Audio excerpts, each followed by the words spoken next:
Pues un saludo, queridos hermanos y hermanas, bienvenidos una vez más aquí al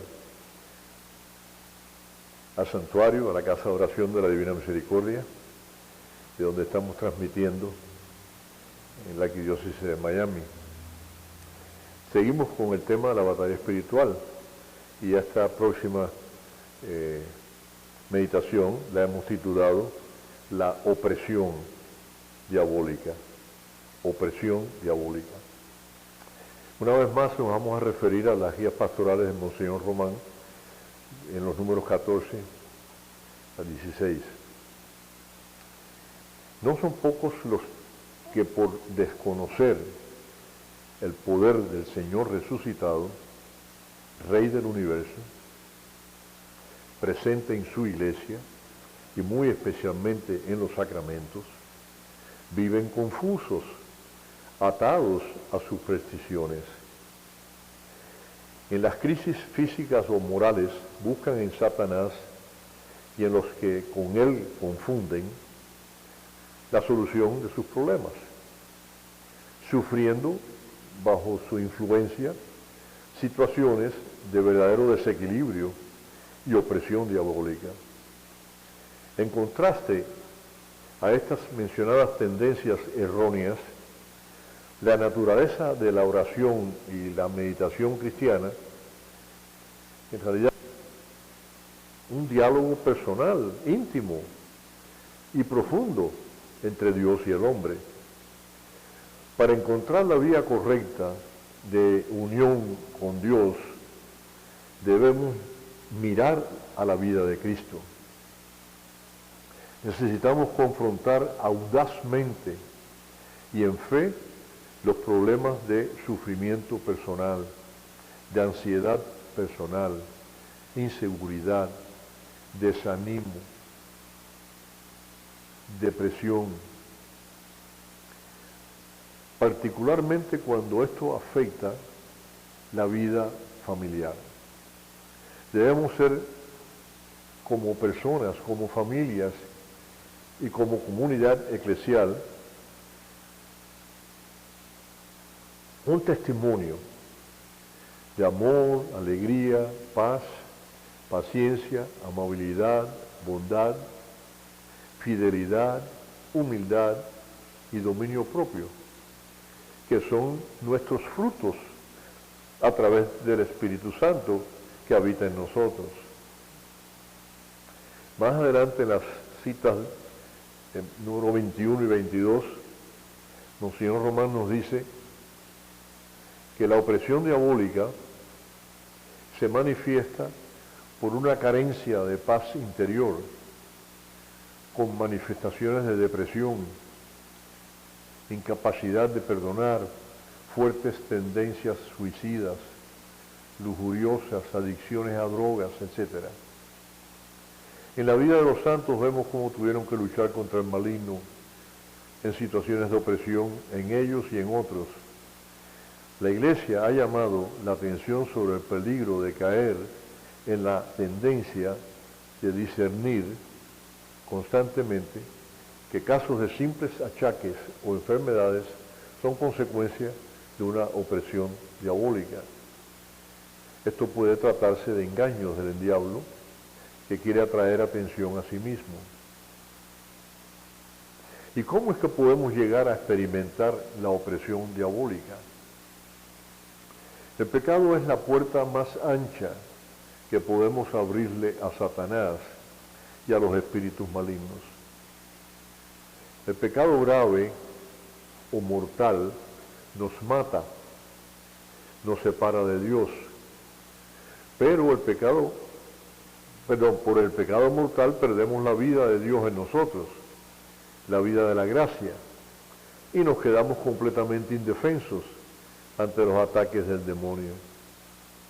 Los pecados veniales, aunque no nos matan, aunque no nos separan de Dios, nos enferman, nos debilitan, y aunque podemos luchar contra el enemigo, nos cuesta mucho trabajo resistir sus ataques. El demonio nos tienta para que pequemos y del pecado venial nos lleva al pecado mortal. Hace muchos años, cuando yo era niño, mis padres decidieron enviarme a vivir con mi abuelita y mis tíos, ¿no?, por parte de madre, en La Habana, la capital de Cuba, la patria donde yo nací, a estudiar semipupilo o semi-interno en el colegio de Belén de los jesuitas. Recuerdo que me gustaba mucho patinar. Yo tendría alrededor de 8 o 9 años. Los patines de aquella época no eran como los de ahora. Ahora para patinar en la calle o en las aceras se usan unos patines que se parecen a los de patinar en hielo. En la época de mi niñez, los patines tenían 4 ruedas, 2 delante y 2 atrás. Y para la gente que sabían patinar bien, las ruedas de adelante se movían. Pero yo prefería los patines de ruedas fijas.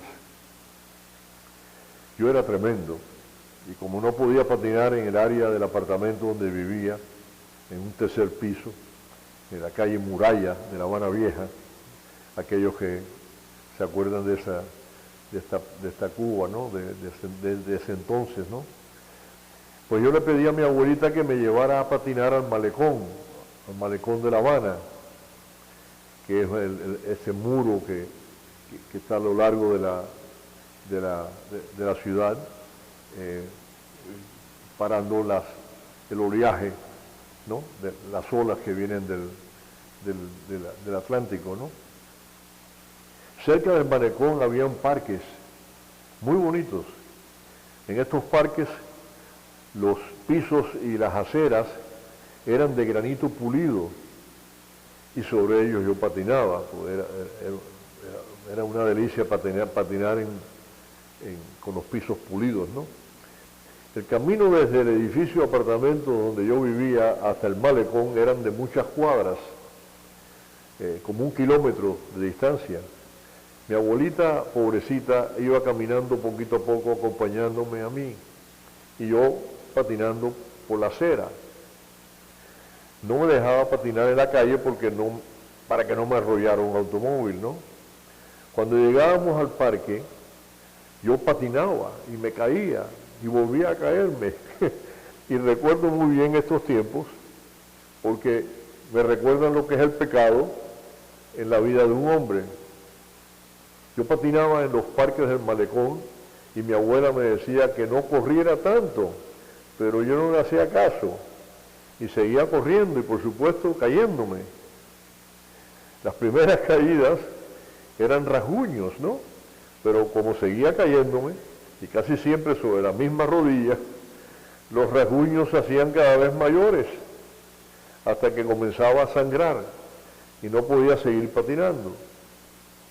Me iba con la viejita a la casa y al fin de semana siguiente ya se me había hecho una postilla, ¿no? Entonces regresaba al malecón, otra vez a patinar, y por supuesto lo mismo me volvía a suceder. Hasta que una vez al caer sobre la misma postilla se me hizo una herida y me tuvieron que llevar a dar puntos. El proceso del pecado en la vida de un hombre es similar. Así comienza el pecado, como un rasguño del alma, y uno no se da de cuenta. Cuando uno empieza, uno dice, esto no tiene importancia, esto no es tan grave, y uno sigue jugando con el pecado. A veces hago la comparación con personas que he conocido. Un amigo me había contado que todo comenzó, todos los problemas que tenía, ¿no? Comenzaron con la muchacha que trabajaba en su oficina. La muchacha le empezó a llamar la atención. Él, aunque casado y con familia, no le dio importancia, ninguna importancia, a salir a almorzar con un grupo de compañeros de trabajo, entre los cuales se encontraba esta muchacha. Pensaba para sí mismo que con solo pensar no había peligro. Poco a poco se fue involucrando. De salir a almorzar con un grupo de personas pasó a salir a almorzar solo con esta muchacha. Y como siempre, él lo justificaba como algo que no tenía importancia. Se decía a sí mismo que esto no tendría ninguna consecuencia, porque nunca iba a afectar su matrimonio, ya que era una experiencia del momento. Esto él lo hacía por darse un gusto, decía. Algo de la carne, decía. Me decía él, ¿no? Que no tiene nada que ver con el matrimonio. En resumidas cuentas, eventualmente el pecado, que comenzó con esa conversación inocente, ese saludo inocente, terminó en un divorcio. Terminó con la separación de este hombre de su familia y de sus hijos. El rasguño se convirtió en una gran herida. Hay muchas otras puertas que podemos abrirle a Satanás, muchas veces inconscientemente. Y aún más hay puertas que otros abren a través de los pecados que se cometen contra nosotros. Más adelante veremos cómo actúan los espíritus malignos en nuestras vidas. También veremos varios ejemplos de esas puertas que consciente o inconscientemente le abrimos al demonio y cómo podemos defendernos. Si Satanás nos tiene ya oprimidos por la actividad de los espíritus malignos en nuestras vidas, veremos cómo podemos eventualmente liberarnos. Los demonios o espíritus malignos residen en nuestras heridas espirituales, nuestras heridas en el alma, entrando por las puertas abiertas por el pecado. La sanación interior puede cerrarlas. Si las heridas están infestadas, tardan más en cerrarse. Quizás entonces es precisa la oración de liberación para acabar de cerrarlas. Para el Señor, hermanos, todo es presente.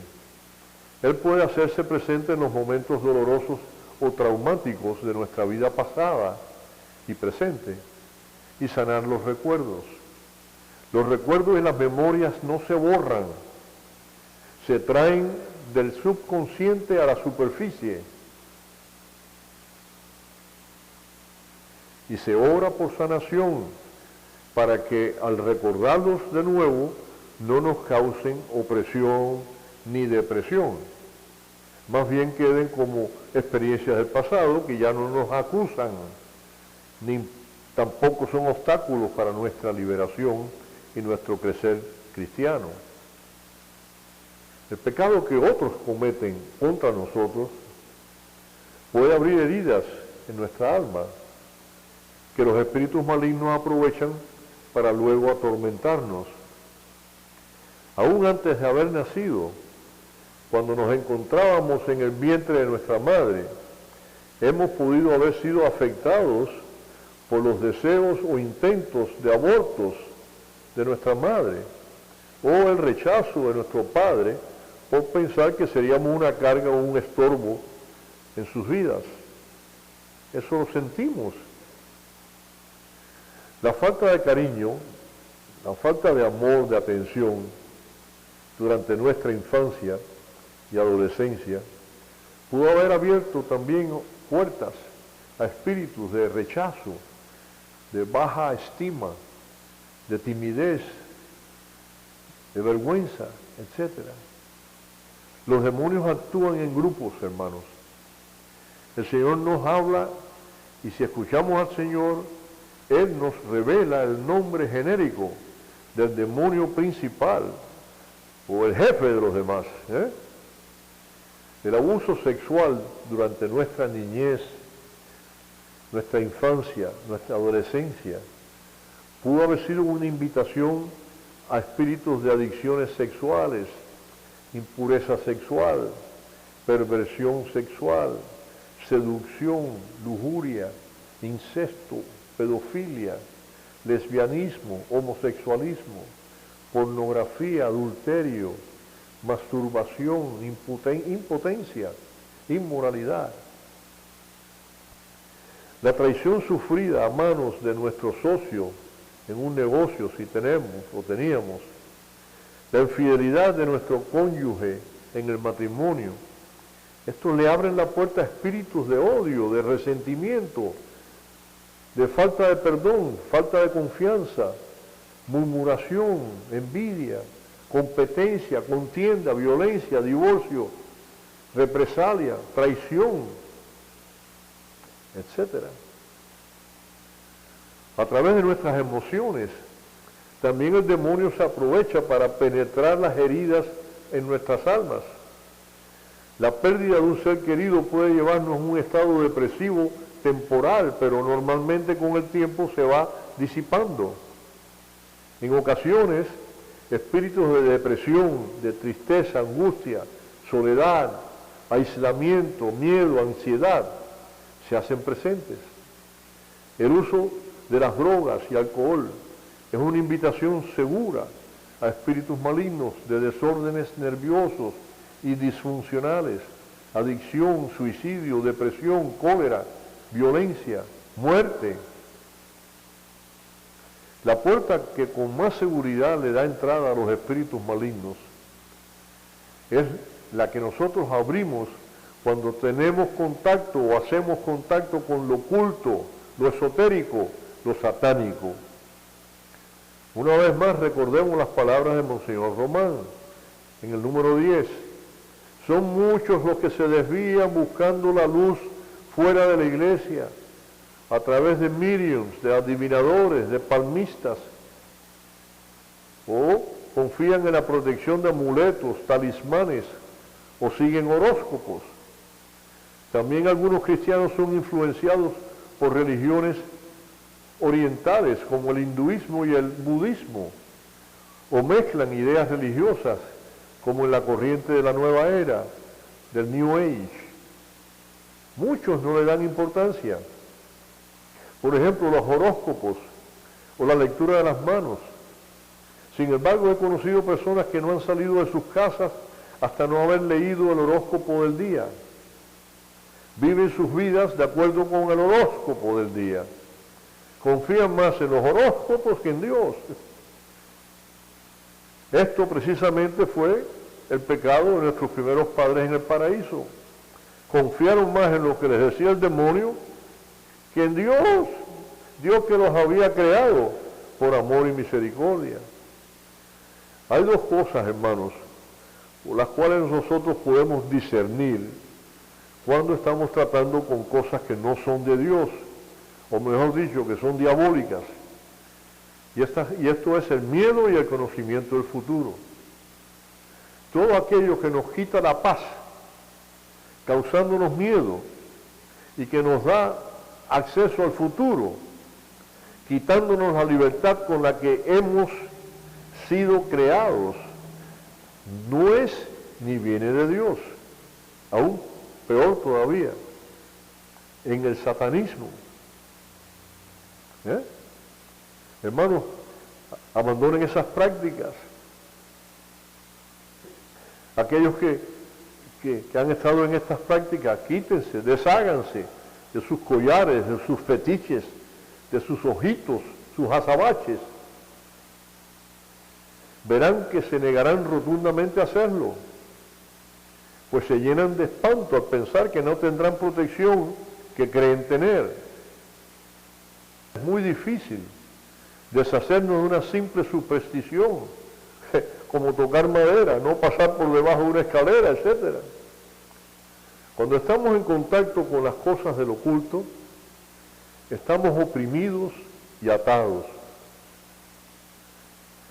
Atados a todas estas cosas que nos causan miedo.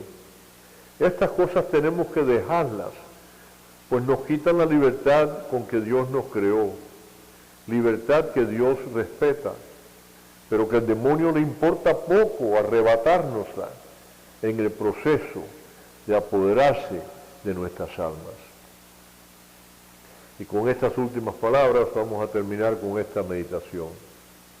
Y vamos de nuevo a decir juntos: Jesús En ti confío.